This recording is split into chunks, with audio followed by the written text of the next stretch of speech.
সৌজন্যে স্বপ্নধরা। আসসালামু আলাইকুম রহমতুল্লাহি ওয়াবারাকাতুহ। ইন্নাল হামদুলিল্লাহ ওয়াসসালাতু ওয়াসসালামু আলা মুহাম্মাদিনিল মুস্তাফা ওয়া আলা আলিহি ওয়া আসহাবিহিল মুজতাবা, আম্মা বা'দ। প্রিয় দর্শক শ্রোতা, আশা করছি আল্লাহ সুবহানাহু ওয়া তাআলা আপনাদের সকলকে ভালো রেখেছেন। আলহামদুলিল্লাহ, আমরাও ভালো আছি আল্লাহর মেহেরবানিতে। আপনাদের সকলকে আন্তরিক প্রীতি ও মোবারকবাদ জানিয়ে শুরু করছি আপনাদের প্রিয় চ্যানেল এটিএন নিউজের পর্দায় এটিএন নিউজের জুমা পূর্ববর্তী বিশেষ আয়োজন স্বপ্নধরা নিবেদিত ইসলাম কি বলে অনুষ্ঠানে স্বাগত জানাচ্ছি আমি নিজাম বিন মুহিব। প্রিয় দর্শক, নিশ্চয়ই জেনে থাকবেন যে প্রতি জুমাবারই আমরা একজন বিদগ্ধ স্কলারকে আমন্ত্রণ জানিয়ে থাকি, যিনি কোরআন সুন্নাহর আলোয় আমাদেরকে আলোকিত করে থাকেন। আজকেও যথারীতি আমরা একজন সম্মানিত অতিথিকে আমন্ত্রণ জানিয়েছি। চলুন, কে আছেন আমাদের সঙ্গে। শুরুতেই আজকের অতিথির সঙ্গে আপনাদেরকে পরিচয় করিয়ে দিচ্ছি। আমাদের আমন্ত্রণ গ্রহণ করে স্টুডিওতে এসেছেন বাংলাদেশের খ্যাতিমান স্কলার, বাংলাদেশের সূর্য সন্তান, যিনি সুদূর সৌদি আরবে দীর্ঘদিন ধরে কোরআন সুন্নাহর খেদমত করে যাচ্ছেন, একজন দাঈ ইলাল্লাহ, এবং যিনি কোরআন সুন্নাহর আলো বিতরণ করছেন দীর্ঘদিন যাবৎ। উম্মুল কোরা বিশ্ববিদ্যালয়ে যিনি গবেষক হিসেবে রয়েছেন, আমাদের প্রিয় স্কলার শেখ সালাউদ্দিন মাক্কি।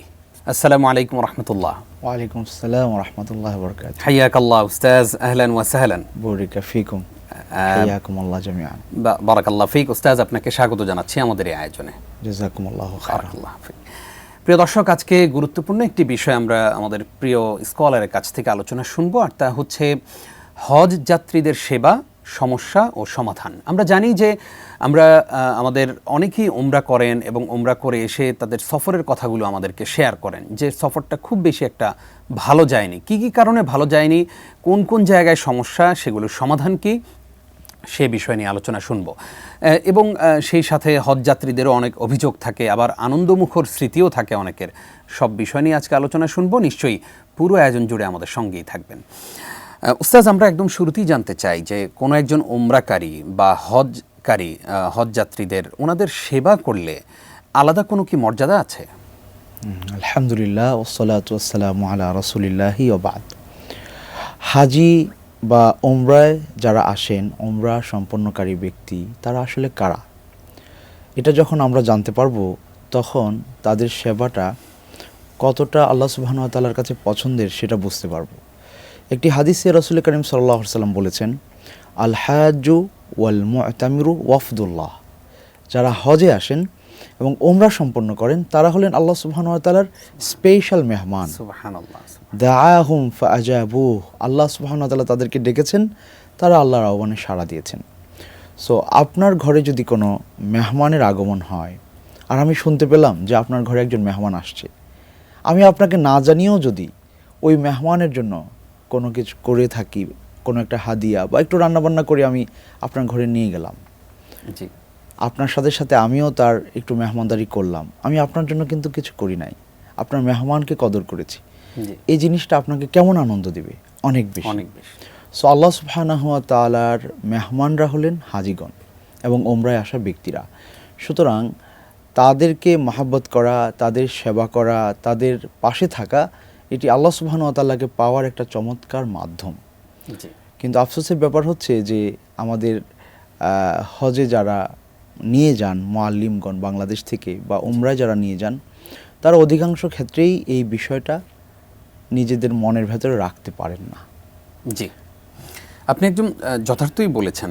আমাদের কাছে এমন অনেক অভিযোগ আসে যে উমরার টাকা জমা দিয়েছেন, সেটা কেউ না কেউ মেরে দিয়েছে, হজের টাকা জমা দিয়েছেন, সেটাও মেরে দিয়েছে।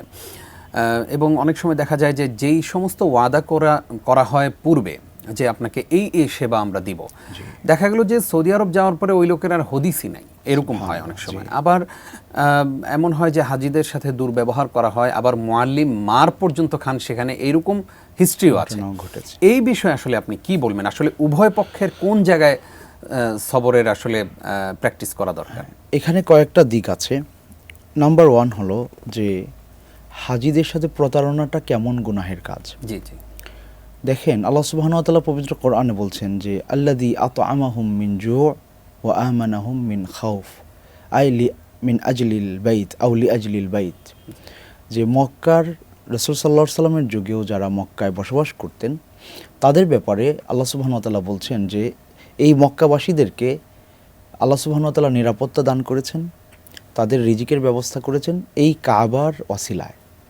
এবং বিভিন্ন ন্যারেশন এরকম আছে যে এই মানুষেরা যখন দূর দূরান্তে বাণিজ্যের সফরে যেতেন, ডাকাত দল যদি তাদেরকে পেয়ে যাইতো, জি জি, তারা বলতো আমরা কিন্তু কাবার রক্ষণাবেক্ষণ করি বা আমরা কাবার আশেপাশে বসবাস করি, আমরা মক্কার মানুষ।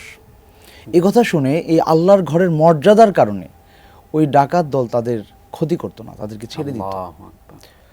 আর বর্তমানে যারা আমাদের এই হাজিদেরকে নিয়ে মক্কায় নিয়ে পবিত্র মক্কাল মুকাররমার ওই জায়গায় এইভাবে ছেড়ে দিচ্ছেন, অসহায় অবস্থায় ছেড়ে দিচ্ছেন, খোঁজখবর নিচ্ছেন না, তাদের ক্ষতি সাধন করছেন, তারা তো ওই আইয়ামে জাহেলিয়াতের ডাকাতদের চেয়েও আরও মারাত্মক গুনাহ করছেন।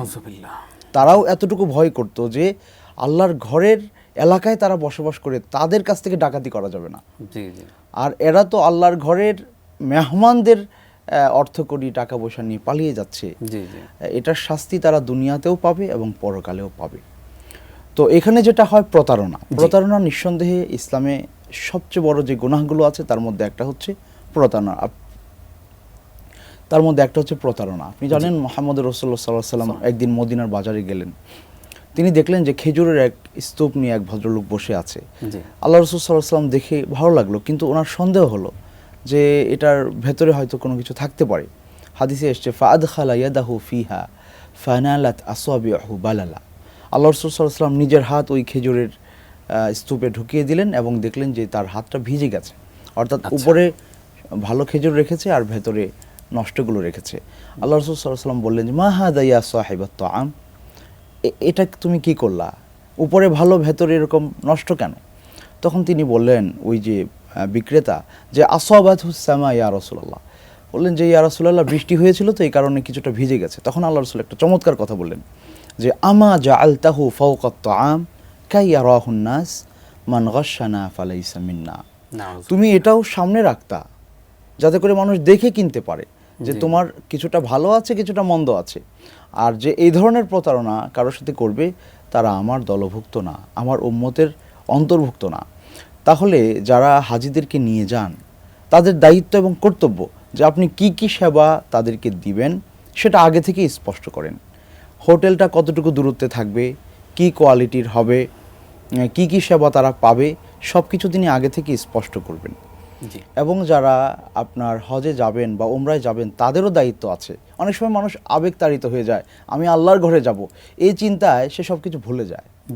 তারও দায়িত্ব আছে তাকে জিজ্ঞেস করা। তারা কিন্তু আমাদের দেশের ডেভেলপার ব্যবসায়ীদের মতো, মানে কোনো কিছু স্পষ্ট করবে না। আপনি একটা অ্যাপার্টমেন্ট কিনতে যাবেন, ওরা আপনার কাছে সব স্পষ্ট করবে না, দেখাবে এত ভালো জায়গা, এত ভালো লোকেশন, এত কিছু হচ্ছে, কিন্তু এখানে যে এক্সট্রা কিছু খরচের বিষয় আছে যেটা তার জন্য অনেক বেশি চাপ হয়ে যাবে, ওই বিষয়গুলো তারা সহজে শুরুতে বলে না।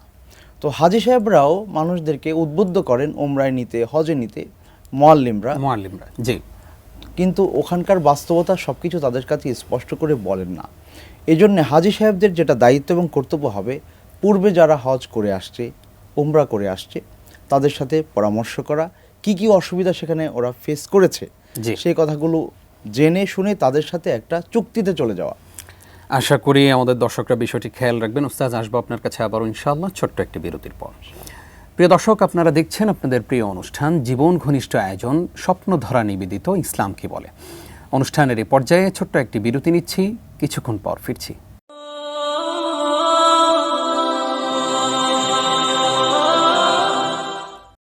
সৌজন্যে স্বপ্নধরা। প্রিয় দর্শক, আরও একবার স্বাগত জানিয়ে শুরু করছি স্বপ্নধরা নিবেদিত ইসলাম কি বলে। আজকে গুরুত্বপূর্ণ একটি বিষয় আপনাদের সামনে উপস্থাপন করার চেষ্টা করছি, আর তা হচ্ছে হজযাত্রীদের সেবা, সমস্যা, সমাধান, এগুলো নিয়ে আজকে কথা বলছেন আপনার আমার প্রিয় স্কলার শেখ সালাউদ্দিন মাক্কি। শেখ, স্বাগত জানাচ্ছি আরও একবার। শেখ, আপনি অনেকগুলো পয়েন্টে আমাদের সঙ্গে গুরুত্বপূর্ণ আলোচনা আমাদেরকে উপহার দিয়েছেন। আমাদের কাছে অনেকে প্রশ্ন করেন, জানতে চান যে আমাদের বাংলাদেশি সহ পৃথিবীর নানান জায়গা থেকে যে হাজী সাহেবরা যান, উমরা করতে যান অথবা হজ করতে যান, সেখানে গিয়ে যদি মৃত্যুবরণ করেন তাহলে এর কি আলাদা কোনো মর্যাদা আছে কিনা? উনি এমন অনেকে প্রশ্ন করেন যে তার কবরে কি সুয়াল জবাব হবে না, অনেকের কাছ থেকে শুনি যে তার কবরে সুয়াল জবাব হবে না, আসলে কি তাই কিনা?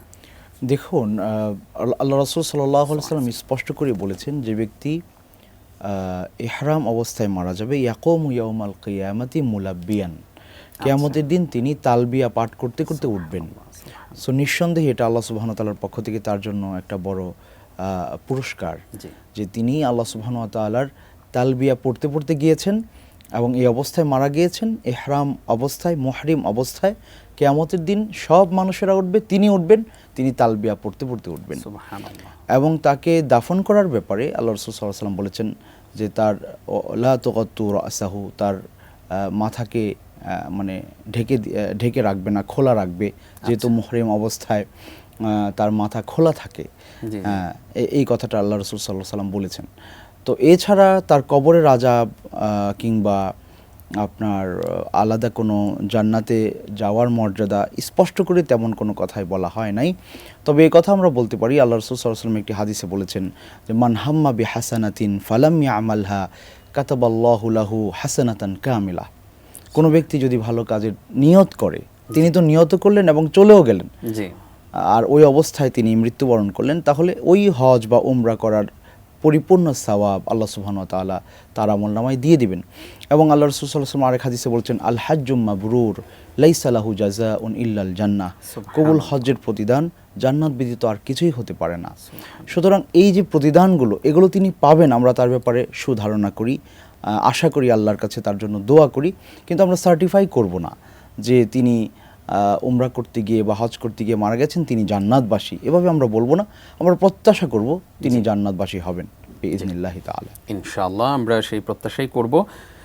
আমরা একটু জানতে চাই, আমাদের অনেক বোনেরা বিশেষ করে এই প্রশ্নটা করেন, আমাদের অনেক ভাইয়েরাও জানতে চান, যেহেতু এটা একটি জনপ্রিয় একটি অনুষ্ঠান, তো অনেকে প্রশ্ন করেন যে আসলে উমরা করার একদম সহজ কোনো পদ্ধতি আছে কিনা, যেটা আসলে মনে রাখা সহজ। অনেক আলেমের কাছে গেলে ওনাদের ভাষ্য মতে যে অনেক দোয়া বলেন আমাদেরকে, যেগুলো আসলে আমরা মনে রাখতে পারি না। সহজভাবে উমরা করার পদ্ধতি যদি আমাদেরকে শিখিয়ে দিতেন। উমরার কিছু মৌলিক বিষয় আছে, আর কিছু সুন্নাহ আছে, কিছু মানে আরকান আর কিছু সুনান। তো আরকানগুলো মনে রাখা জরুরি, সুনানগুলো সহজেই প্র্যাকটিস করা যাবে বা যায়। আমি সংক্ষেপে যদি বলি, প্রথম কাজ হচ্ছে মিকাত থেকে ইহরাম পরে যাওয়া। জি, এই মিকাতটা কোথায় বা কি আমাদের? মিকাত হচ্ছে যদি কেউ সরাসরি জিদ্দা চলে যায় বাংলাদেশ থেকে, তাহলে জিদ্দা অবতরণের আধা ঘন্টা আগে উড়োজাহাজে ঘোষণা করা হয় যে হ্যাঁ, আমরা মিকাত ক্রস করতে যাচ্ছি। ইন দ্যাট টাইম তাকে ইহরামের কাপড় পরিধান করে নিয়ত করতে হবে, অথবা তিনি যদি চান আগে থেকে ইহরামের কাপড়টা পরিধান করে রাখবেন, তখন শুধু লাব্বাইকা উমরাহ এই কথাটুকু বলবেন, তাহলেই যথেষ্ট। তাহলে তিনি প্লেনে উঠে বলবেন লাব্বাইকা উমরাহ, এরপরে তিনি তালবিয়া পাঠ করবেন যত বেশি পারেন। এটা হলো 1 নম্বর দায়িত্ব। এভাবে তালবিয়া পড়তে পড়তে তিনি মক্কায় চলে যাবেন। অনেকে কি করেন, ইহরাম আপনার এয়ারপ্লেনে না করে নিয়ত করেন না, উনি জিদ্দায় পৌঁছে যান, মসজিদে আয়েশায় গিয়ে মক্কায় পৌঁছে তারপরে ইহরাম বেঁধে সে উমরা করেন। এটা কিন্তু হবে না, কারণ মসজিদে আয়েশা ওই ব্যক্তির জন্য মিকাত না। আর যদি কেউ মদিনা হয়ে যান, তাহলে মদিনাতে মিকাত পয়েন্ট আছে, হ্যাঁ, জুলহুলাইফা, সেখান থেকে তিনি নিয়ত করে যাবেন। আচ্ছা, তাহলে নাম্বার 1 হচ্ছে যে মিকাত থেকে নিয়ত করে যেতে হবে লাব্বাইকা উমরা বলে, বা হজের সময় লাব্বাইকা হাজ্জান বলে, যদি তিনি ইফরাদ হজ করেন। আর যদি আগে উমরা করেন, তাহলে তিনি লাব্বাইকা উমরা বলবেন, এরপরে হজের নিয়ত মক্কা থেকে পরবর্তীতে করবেন। আচ্ছা, এটা হলো নাম্বার 1 কাজ। এরপরে তিনি যখন মক্কা ইহরাম অবস্থায় পৌঁছে যাবেন, তিনি তার হোটেলে যাবেন, ফ্রেশ হবেন, এরপরে তিনি তার সুযোগ অনুযায়ী কাবা আল মুশাররফায় চলে যাবেন। এখানে একটু প্রসঙ্গত আমরা জানতে চাই, যে ইহরামটা পরে উনি মক্কা পর্যন্ত গেলেন, এইটাকে উনি চেঞ্জ করতে পারবেন? অবশ্যই চেঞ্জ করতে পারবেন। তিনি প্রয়োজন পূরণ করতে পারবেন, তিনি এটা পরিবর্তন করতে পারবেন। ওয়াশরুমে গিয়ে যদি গোসলের প্রয়োজন হয়, তিনি এটা খুলে রেখে গোসল করে আবার পরিধান করতে পারবেন, তাতেও কোনো সমস্যা নাই। সাবান লাগাতে পারবেন না? হ্যাঁ, সাবান, শ্যাম্পু বা এই ধরনের যে বিষয়গুলো আছে, এগুলো যদি আপনার কি বলে সুগন্ধিবিহীন হয়, সাধারণ সাবান হয়, তাহলে ব্যবহার করাতে সমস্যা নাই। কারণ ইহরাম অবস্থায় নিষিদ্ধ যে কাজগুলো আছে, তার মধ্যে একটা হচ্ছে পারফিউম বা এই ধরনের কোনো কিছু ব্যবহার করা যাবে না। তো এমন প্রসাধনী যে আপনি ব্যবহার করলেন, সেটা সাবান, শ্যাম্পু বা এই ধরনের কিছু, বা হ্যান্ড ওয়াশ, এটা ধোয়ার পরেও স্মেল রয়ে গেছে, তাহলে সেটা ব্যবহার করা যাবে না। আতর তো কোনোভাবেই ব্যবহার করা যাবে না। যাবে না। হ্যাঁ, এবং আরো নিষিদ্ধ যে ব্যাপারগুলো আছে সেগুলো মেনটেন করতে হবে আচ্ছা। ওই সার্টেন টাইম যতক্ষণ তিনি ইহরাম পরিহিত থাকবেন। জি এরপরে কাবা আল মুশাররফায় তিনি চলে যাবেন। প্রথম কাজ কিন্তু দায়িত্ব পালন করলেন, ইহরাম পরে গেলেন, এটা 1 নাম্বার। 2 নাম্বার হচ্ছে আপনার কাবা আল মুশাররফা তাওয়াফ করা। জি হাজারে আসওয়াদে বিসমিল্লাহি আল্লাহু আকবার বলে তিনি 7 চক্কর পূর্ণ করবেন। হাজার আসওয়াদ থেকে শুরু, হাজার আসওয়াদে ঘুরে আসলে 1 চক্কর পূর্ণ হবে, আবার তিনি বিসমিল্লাহি আল্লাহু আকবার বলবেন, এভাবে 7 চক্কর পূর্ণ করবেন। আচ্ছা। এটা হলো 2 নম্বর দায়িত্ব।